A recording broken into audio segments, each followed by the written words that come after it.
Three women vanish without a trace on a warm June night. No clues, no witnesses, no goodbyes, just gone. Imagine 3 lives, 3 families, and an entire town left haunted by the unknown. This is the story of the Springfield Three, a mystery so strange and heartbreaking it feels like something straight out of a horror film. But this is no fiction. This is one of the most chilling true crime mysteries that remains unsolved to this day. It's June 6, 1992, in Springfield, Missouri. It's the kind of small, quiet town where people greet each other on the street and trust in the safety of their own backyard.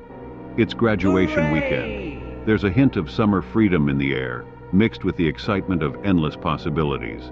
For 2 high school seniors, Suzie Streeter and Stacy McCall, it's supposed to be one of the best nights of their lives. Little do they know, it would be their last. That evening, Suzie and Stacy were all smiles, celebrating with friends, going from one graduation party to another. It was a night full of laughter, plans, and snapshots of a life just beginning. The girls were initially going to stay at a friend's house, but as the night wore on, they decided to return to Suzie's home, shared with her mother, Sherrill Levitt, a 47-year-old single mom who worked as a cosmetologist.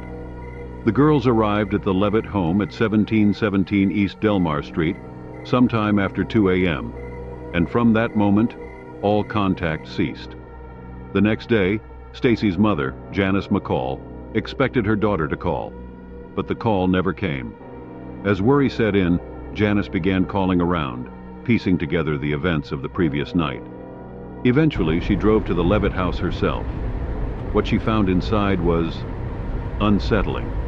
All 3 women's personal items, purses, wallets, keys, were there, neatly arranged, untouched. Cheryl's bed was slept in, the porch light was shattered, and there were faint traces of what appeared to be blood on the doorstep. And yet, there was no sign of the 3 women.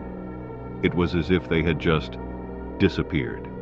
Springfield police launched a full investigation, and in the days that followed, theories swirled. Could it have been an abduction? But how could someone have taken 3 people at once?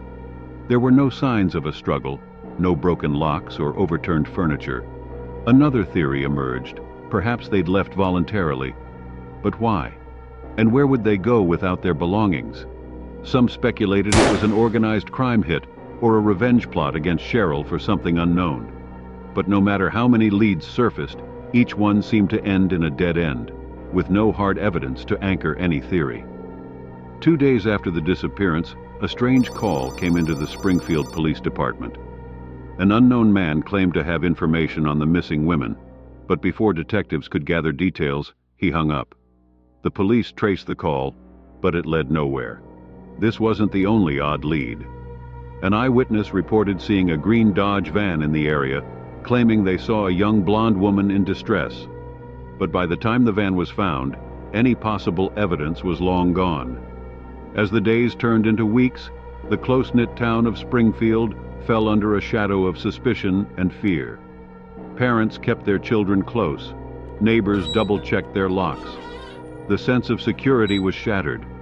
Volunteers and police alike spent months scouring the town, nearby woods, abandoned buildings. Thousands of flyers were printed. Vigils were held. But every prayer, every effort, was met with silence. The community was haunted by what it couldn't understand. And what was worse, there were no answers. Desperate for answers, investigators looked deeper into Cheryl's background, Suzie's relationships, and Stacy's friends, hoping to find a hidden link.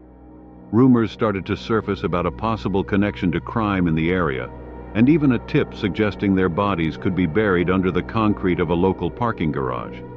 However, without any solid evidence, police couldn't pursue any of these leads with conviction. As the years went by, the trail grew colder. Families were left with fragments of hope, but little else.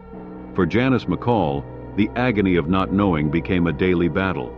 She fought to keep Stacy's story alive, hoping that someone, somewhere, would come forward.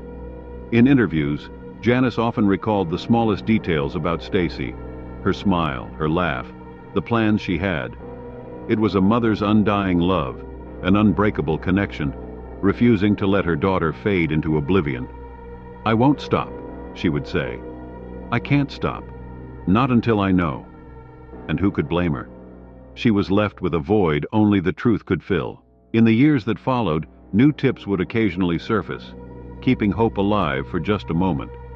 In 1997, a suspect named Robert Craig Cox, already a convicted kidnapper and robber, hinted that he knew what had happened to the three women. But when pressed, he provided no usable information, claiming he'd reveal it only after his mother's death. To this day, Cox remains a suspect, yet nothing has ever been proven. More than 3 decades later, the case remains one of Missouri's most infamous unsolved mysteries. The absence of answers has kept Springfield in a perpetual state of mourning, the shadow of uncertainty stretching over generations. Memorials have been placed, anniversaries marked, but the absence lingers, a chilling reminder that sometimes the truth stays buried.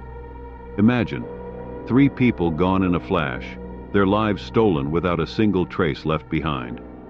Every so often someone will catch a glimpse of a blonde woman or see a van that looks just like the one described all those years ago, and the mystery resurfaces. And so, we're left with one haunting question. Where are the Springfield Three? And is there someone out there who knows the answer, but is keeping it hidden? Perhaps someday the truth will come to light.